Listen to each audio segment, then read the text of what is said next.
እዚህ ምድር ላይ ማንቀበላቸው እውነታዎች አሉ። ማንም ሞትን አይፈልግም። ሞት ባይኖር ደግሞ ፍቅር አይኖርም። አየህ፣ አንዳንዴ ራስ ወዳድነት ይመስለኛል ሰው እንዳይሞት ማሰብ። አምነን አንድ ልጅ እንደዚህ ብሎ ጠየቁት፣ ካንተና ከእናትህ ማን ይቅደም ለሞት? እሱ እሷ ሲል ተሳለቁበት። ልጁ ሁኔታቸውን ካየ በኋላ አያችሁ፣ እናንተ የታያችሁ ሰሙን ነው፣ እኔ ያሰብኩት ወርቁ ነው አላቸው። አታስታውሽኝ? እኔ ግን በደንብ ነው ማስታወስሽ። በልጅነት አምሮይ ስላየሁሽ ማለት ያው ወይዘሮ ሞርዚና ሞናቶ አምነን ይሄን ነገር ማወቅ አለባቸው። እንዴ ቢቆጡንስ ግን ትውጫለሽ ልበልሽ? በቁጣ ይሄ ነገር የሚቋረጥ ቢሆን ኖሮ እኮ አንቺ ራሱ አትፈጠሪም ነበረ። ማለት አይተዩ ያው ባለቤትሽ ከሆኑ ስለዚህ ነገር ሊጓጓ ይገባል። ስለዚህ መንገር ይኖርብሻል። ሜርሲ ውዴ፣ ለምን አብረን አንነግረውም? ራስሽ ይዘሽ እንዳደርሽ ራስሽ ንገሪው። እኔን እጄን እንደዚህ አይነት ነገር ውስጥ እንዳትከቺው። እኔ ደን ነገር አልወድም፣ መግባት አልፈልግም። መች ነበርሽ ቢለኝ ምን ልለው ነው? እሺ በቃ ካልሽ እኔ ራሴ እነግረዋለሁ።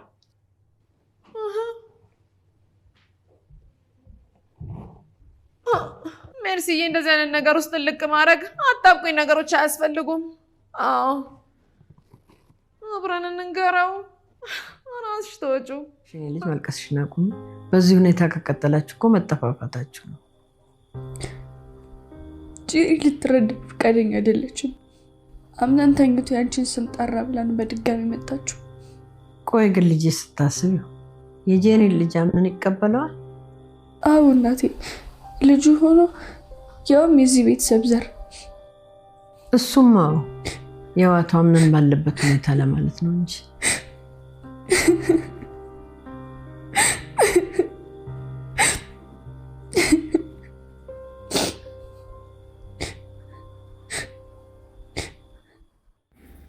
ተወዳጁ የድር ተከታታይ ድራማ በክፍል 12 ነው። በነገራችን ላይ ድር ማለት ምን ማለት ነው? ድር ማለት ለኔ ገመድ ይመስለኛል። እንዲሁ ዝም እየሳሰው የተተበተበ ዙሪያ ጥምጥም ወፍራሙ ገመድ ይመስለኛል ድር ማለት። እስኪ እናንተ የምታውቁ ካላችሁ ጥሬ ቃሉን ወይም ደግሞ እንደዚህ ነው ማለት ነው የሚለውን በኮሜንት ብታስቀምጡልኝ ደስ ይለኛል ማለት ነው። ድር ማለት ምን ማለት ነው የሚለውን በኮሜንት አስቀምጡልኝ። በዛሬው ክፍላችን በክፍል 12 ይሆናል ማለት ነው። በነገራችን ላይ ምርጥ ድራማ ነው። ያስተምራል፣ ያዝናናል፣ ፈን የሆነ ነገር አለው፣ ቁም ነገር አለው። እንዲሁም ደግሞ ሾካኮቹንም ያሳየናል። ልክ ደግሞ እንደ ወይዘሮ ሞርዚና አይናቸውን ገልበጥ አድርገው ምድር ከሰማይ የሚደባልቁ ሰዎችንም ያሳያል፣ ያስተምራል ማለት ነውና በዚህ ድራማ ብዙ ነገር አለው፣ የሚያስተምር ነገር አለው። ግን ደግሞ ቆም ብለን ራሳችን ጋር የምናወራበት የምናዳምጥበት ጊዜ ያስፈልጋል። የሆነ በብዛት ድራማዎች ይለቀቃሉ። ዘንድሮ ደግሞ እንደ ጉድ ነው የወረደ ድራማው ማለት ነው። ምናልባትም ድራማ ሲሆን ሁሉም ሰው ወደዛ ትኩረት እንዲያደርግ ይመስለኝ ነው። እያንዳንዱ ድራማ የራሱ ገጽ አለው፣ የራሱ የሚያስተምር ነገር አለው። እኛ ደግሞ ምናልባት ለሽቀላ ብለን ዝም ብለን እንሰማለን፣ እንሸቅላለን፣ እንሰማለን፣ እንሸቅላለን። ግን ያ መሆን የለበትም። አንዳንድ ጊዜ ወደ ህይወታችን ማምጥተን ከኛ ጋር ደግሞ ማዋሃድ የሚለውን ብንለምድበት አሪፍ ነው ብዬ አስባለሁ። ልክ እንደ አቶ አምነን ደግሞ ግራ መጋባት፣ ስሜትን መደበቅ፣ አለማውጣት ሌላ ችግር ከጀርባ ያመጣል። በራሳችን ስሜታችን ሳንቆጣጠር ደግሞ በሰው እልህ ተነሳስተን የኛን ህይወት በራሳችን እንድናበላሽም ያደርጋል ማለት ነው። አቶ አምነን የተከበረ ሰው፣ ዝነኛ፣ ሀብታም ነው። በዛ ላይም ንጉስ ነው። ግን ደግሞ ፍቅሩን ላለመግለጽ ሲደረደረ እንግዲህ በፔሊን ምክንያት ጄሪን ለራሱ ለማድረግ አሁን ላይ ደግሞ ድንገት ያላሰበው ነገር ውስጥ ገብቷል። አባትነት ማለት ኃላፊነት ነው። ጄሪ ደግሞ ስታረግዝ ይህን ነገር እንኳን እንዴት ሆነ የሚለው እንግዲህ ብር አለው፣ ሀብታም ነው፣ ቤት አለው። ግን ደነገጠ። ምክንያቱም ዝግጁ አይደለም። ምክንያቱም ይህ ይፈጠራል ብሎም በጭራሽ አላሰበም። ከጄሪ ጋር ሳይሆን ደግሞ እቅድ የነበረው ከፔሊን ጋር ነበረ ማለት ነው። በዚህ ምክንያት እንግዲህ አሁን እሱ ደስተኛ ህይወት ይሆናሉ የሚለው ከባድ ነው። ምናልባት ሰዎች በዙሪያችን ስላሉ ምናልባትም በጣም ያማረ ቤት ብር ስላለን ህይወታችን በሙሉ ደስተኛ ይሆናል ማለት አይደለም። አንዳንድ ጊዜ ህይወታችን የሚወሰነው ከውስጣችን ስሜት ጋር አንድ ስንጓዝ ነው። አቶ አምነን አሁን ላይ በእናቱ መራራ ሀዘን አዝኖና ተክዞ ብናየው ፔሊን ግን አብረው እያረጋጋቸው ከጎኑ ሆና ደግሞ አይዞህ እያለችው ሲያሻው እንደ እናት እየሆነችለት፣ ሲያሻው እንደ ፍቅር አይኑን እያየች፣ ሲያሻው ደግሞ እንደ ልጅ እየደባበሰችው እንግዲህ ከጎኑ ያለች ሴት ናት ማለት ነው። በዚህ ሰዓት ደግሞ የሚያስፈልገን ስንደሰት የሚደሰቱልን፣ ስናዝን የሚያዝኑልን ሰዎች ብቻ ናቸው። ምንጊዜም በደስታችን ብቻ የሚስቁልን ሰዎችን ብቻ አይደለም መፈለግ ያለብን እና ፔሌን በጣም ነው ማድንቃት እዚህ ላይ ማለት ነው። ያላት ጥንካሬ ሴቶች ምን ያክል ብልህና ምን ያክል ጠንካራ እንደሆኑ የሚያሳይ ነው እና ሁላችንም የሆነ ነገር ስንመለከት ከራሳችን ጋር ብናዋህደው ብዬ አስባለሁ። እንደ ሀሳብ ነው።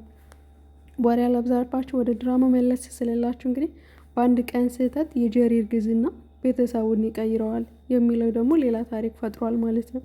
ምንም እንኳ ቤተሰቡ በሀዘን መሀል ቢመጣም የጀሪ እርግዝና ደግሞ አዲሷን ሰማልን ይተካል የሚለው ደግሞ ተስፋ ሰጪ የሆነ እርግዝና ነው ማለት ነው።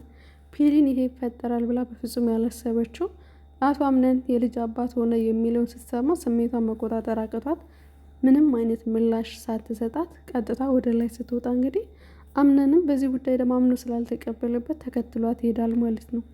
ተከትሏት ከሄደ በኋላ የነበረው ምንድነው?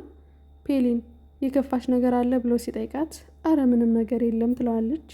ታዲያ ለምንድን ነው ወደ ላይ የወጣሽው ይላታል። ክላሴ ማረፍ ስለነበረብኝ ነው፣ ሌላ ምንም ነገር የለም ትለዋለች። እሱም እንግዲህ የሚመልሰው አጥቷል። ከራሱ ጋርም ደግሞ ግራ ተጋብቷል። ቁጭ ባሉበት ሰዓት አንዳንድ ጊዜ አምነን የማንቀበላቸው ነገሮች ብዙ ነገሮች አሉ። ግን ደግሞ እኛ ራሳችን መቀበል እየቻልን ላለመቀበል መግደርደር የለብንም የሚለው ሀሳብን ሰንዝራለት ነበር ከትንሽ ደቂቃዎች በፊት ማለት ነው። አሁን ላይ እንደገና ታሪክ ደግሞ ተገልብጦ ከደስታ ወደ ሀዘን መጥቶባታል የፔሊን ማለት ነው። የፔሊን ስቃይ እንግዲህ የሚጀምረው ከዚህ ላይ ነው እና ዛህራም የፔሊን እስከ መቼ ድረስ ነው ለሰዎች የምትኖሩ? የራሽን ህይወት መቼ ነው የምትኖሩት ብላት ነበረ። ግን ፔሊን ደግሞ በዚህ መካከል ላይ አሁን ላይ እኮ አምነን አባት ሆኗለኝ፣ ጀሪ ደግሞ ሚስቱ ነች፣ በሁለቱ መካከል አልገባም፣ በልጃቸው ምክንያት ደግሞ እኔ ሰበብ መሆን አልፈልግም ነበር ያለችው ማለት ነው። እና ዛህራም እንግዲህ አምናን በዚህ ሰዓት የልጅ አባት መሆን አምና የሚቀበል ይመስልሻል? ዝግጁ ይሆናል ስትላት እሱን አላውቅም፣ ግን ደግሞ ግዴታው ነው የሚል ምላሽ ነበር የሰጠችው ፔሊን ማለት ነው። በዚህ ላይ ትልቁን ኪሳራ ያደረገችው ማነች? መርሲ ነች። እዚህ ሁሉ ያደረሰቻት ማለት ነው። ለጀሪ ፊት የሰጠቻትኝ እንደዚህ ላርግ ስትላት እሺ በቅዶቿ ሁሉ በመሀል እየገባች ስታበረታታት የነበረውና አሁን ላይ የወንድሟ ልጅ ወደ ጭንቀት የዳረገችው ትልቁን ስህተት የሰራችው ጀሪ ሳትሆን መርሲ ነች ማለት ነው። ምክንያቱም መርሲን ጀሪ ለመጠቀሚያ ስታደርጋት እንደ ጓደኛ ቀረበቻት፣ በሀሳቦቿ ሁሉ አብራ ስታጫፍራት ቆየች ማለት ነው። ዛሬ ላይ ግን አርግዣለሁ ስትላተኝ ከእሷ ደስታ ይልቅ የእሷን ደስታ ለማጣጣል ስትፈልግ ይህንን ነገር ወይዘሮ ሞርዚና እና አቶ አምነን መስማት አለባቸው ስትላት እንኳን አይ እንዴት እደነግጣለሁ ቢቆጡኝስ ብላ ስትናገር እንኳን ቢቆጡኝ ማለት ምን ማለት ነው? መልሰሽ እኮ አትውጪውም። በቁጣ የሚቀየር ነገር የማኖረው ቢሆን አንቺ ራስ ወደዚህ ምድር አትመጭም ነበርና ያለቻት ማለት ነው። ከዚህ ላይ ግን ጀሪ ምንም አይነት ብልጠት የለባትም። ትኩረት የምታደርገው ምንጊዜም ከታናነሿችን እንጂ ከእኩዮቻችን ጋር ትኩረት የለንም። ምክንያቱም እኩያ የሆነው ሁሉ እኛን የሚጎዳን አይመስለንም።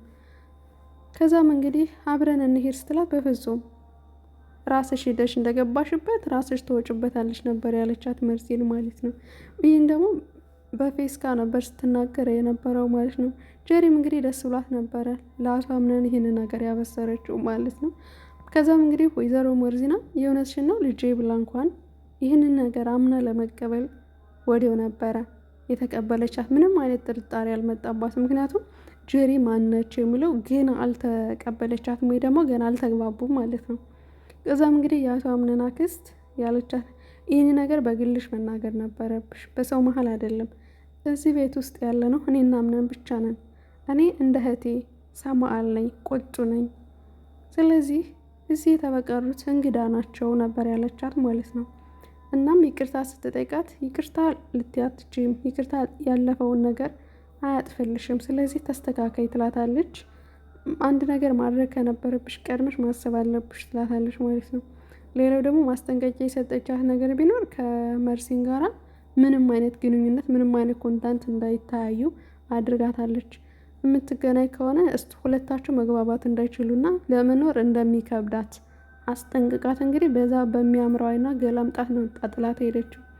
ጀሪም እንግዲህ መሞላቀቅ ስትፈልግ ተናገርኩ ብላ ስታፈጥባት ምንም አማራጭ የላትም፣ ምክንያቱም የባሏ እህት ናት። እሺ ብላ ተቀብላለች ማለት ነው። የባሏ አክስት ነች። ከዛም እንግዲህ ወይዘሮ ሰማል እንዴት እንደሞተች እንግዲህ አሁን ላይ እህቷ እያጣራች ትገኛለች።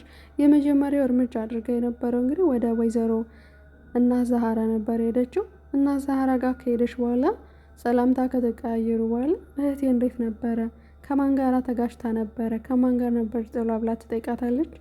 አረ እንደውም በተቃራኒው ብላ የእናት ዛህራ ምላሽ ነበረ ማለት ነው። ምክንያቱም ወይዘሮ ሰሊማ ምንም እንኳን ከመርሲ ጋር ግጭት ቢሆንም ግን ወይዘሮ ዛህራ እንኳን ይህን ነገር አታውቅም። ይህንን ሚስጥር የምታውቀው እንግዲህ ሲፈን የነበረችው ማለት ነው። ከዛም እንግዲህ ዶክተሮቹ ለዚህ እንደማይዳርጋት ነግረው ነበር። ታዲያ እንዴት ይሄ ሊሆን ቻለ ስትላት ታማ ስለቆየች ነው፣ ሌላ ምን ሊሆን ይችላል የሚለው የእናት ዛህራ ምላሽ ነበር ማለት ነው። በሌላ በኩል አቶ አምነን ከእናቱ ጋር ያሳለፋቸውን ትውስታዎች እያስታወሰ እናየዋለን። አቶ አምነን እዚህ በኋላ ትልቅ ሰው እንደሆነ የራሱ ህይወት መኖር እንደሚችል እና ደግሞ የራሱን ህይወት አግብቶ ልጅ እንደሚወልድ ተነግረው ነበረ። እኔ እድሜ ልኬን አብሬህ ልኖር አልችልም፣ እናትም አባትም እኛ አሳድጌሃለሁ፣ ስለዚህ ጎበዝ ልጅ እንድትሆንልኝ፣ ታታሪ እንድትሆንልኝ፣ ስመጥሩ እንድትሆንልኝ ነው የምፈልገው ልጅ እያለችው የነበረውን ትውስታ ያስታውሳል ማለት ነው። ከዛም እንግዲህ ለፔሊንም የልጇን አመል እንዴት እንደሆነና ምርጫ አድርጋ እንደመረጫታትም ለእሷ እያስታወሰቻት ነበረ። ፔሊንም በዚህ እያለቀሰች ነበረ ማለት ነው። አሁን ላይ እንግዲህ አቶ አምነን ከሰዎች ጋር ከምትነጋገርና ሰዎች በሚነግሩ ሀሳብ ራስህን ከምታሳምን ከራስህ ሀሳብ ጋር ተነጋገር፣ ሰው ከነገረ ሀሳብ የነገረ ልብህን አዳምጥ የሚለው የእናቱ ምክር ሁን አግኝቼዋለሁ ማለት ነው። ለመጀመሪያ ጊዜ ይህን ምክር የሰማሁት በነገራችን ላይ ነው። ቁም ነገር ነው የምር ማለት ነው። በጣም ብዙ ሰዎችን ታማክሩና ሁሉም ሰው የተለያየ አይዲያ ይሰጠናል አንዳንድ ጊዜ። ምክንያቱም ሁሉም ሰው የሚናገረው የራሱን ሀሳብ እንጂ እኛን ሀሳብ አይደለም። ስለዚህ አንዳንዴ ደግሞ የራሳችን ልብ ስናዳምጥ ትክክል ሆኖ የምናገኘው ደግሞ የራሳችን ልብ ነው። ምንም እንኳን እኛ ያዳመጥነው ስህተት ቢሆንም ነገር ግን ስህተታችን ተመልሰን እንድናስታውሰውና ያንን ስህተት መልሰን እንዳንደግመው በራሳችን የወሰነው ውሳኔ ራሳችን መልሶ ያስተምረናል ወይ ደግሞ ያሳልፈናል ማለት ነው። እና ብዙ ጊዜ ከሰው ጋጋታ መልስ ከመጠበቅ የራሳችን ለሰከንድ ብናስብ እዚህ ጋር የተማርኩበት ትምህርት ነው ማለት ነው። እንደ ሀሳብ ነው። እናንተም እንግዲህ የተማራችሁበትን በኮሜንት አስቀምጡልኝ።